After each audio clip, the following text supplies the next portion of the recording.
ব্রিটেনে বিশ্ববিদ্যালয় ঋণ ব্যবস্থার মাধ্যমে বড় ধরনের জালিয়াতির অভিযোগ উঠেছে। সানডে টাইমসের এক অনুসন্ধানে দেখা গেছে, হাজার হাজার শিক্ষার্থী প্রকৃতপক্ষে পড়াশোনার কোনো উদ্দেশ্য ছাড়াই শুধুমাত্র ঋণ নেওয়ার জন্য বিশ্ববিদ্যালয়ে ভর্তি হচ্ছেন এবং তারা ঋণ পরিশোধেরও কোনো ইচ্ছা প্রকাশ করছেন না।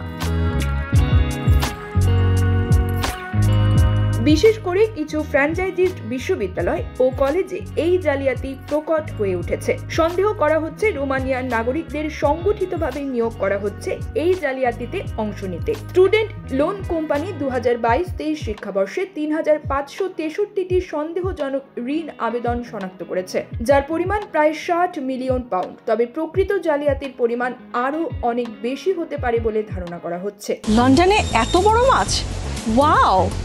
মাছে ভাতে বাঙালি, আর সেই মাছ পেতে আসুন লন্ডন ফিশ নেটে। জি হ্যাঁ, ইস্টহ্যাম পুরাতন টাউন হলের সন্নিকটে আপনার প্রিয় মাছের সম্ভারে ভরপুর। আসুন, দেখুন, বাজার করুন ছোট বড় সব ধরনের মাছ। অনুসন্ধানে জানা গেছে, কিছু ফ্র্যাঞ্চাইজিস্ট কলেজে ইংরেজি ভাষায় দুর্বল শিক্ষার্থীদেরও ভর্তি করানো হচ্ছে। এমনকি ডুওলিঙ্গো পরীক্ষার স্ক্রিনশটকেও ইংরেজি দক্ষতার প্রমাণ হিসেবে গ্রহণ করা হচ্ছে।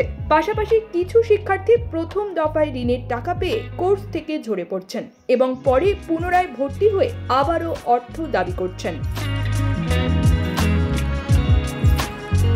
শিক্ষামন্ত্রী ব্রিজেট ফিলিপসন এই ঘটনাকে ব্রিটেনের উচ্চশিক্ষা খাতে অন্যতম বড় অর্থনৈতিক কেলেঙ্কারি বলে অভিহিত করেছেন এবং সরকার বিষয়টি তদন্তের জন্য পাবলিক সেক্টর জালিয়াতি কর্তৃপক্ষকে দায়িত্ব দিয়েছে। বিশেষজ্ঞরা সতর্ক করেছেন যে এমন জালিয়াতি চলতে থাকলে ব্রিটেনের ছাত্র ঋণ ব্যবস্থা ভয়াবহ সংকটে পড়বে, যার দায় শেষ পর্যন্ত পড়বে করদাতাদের ওপর। News desk, UKBD Times.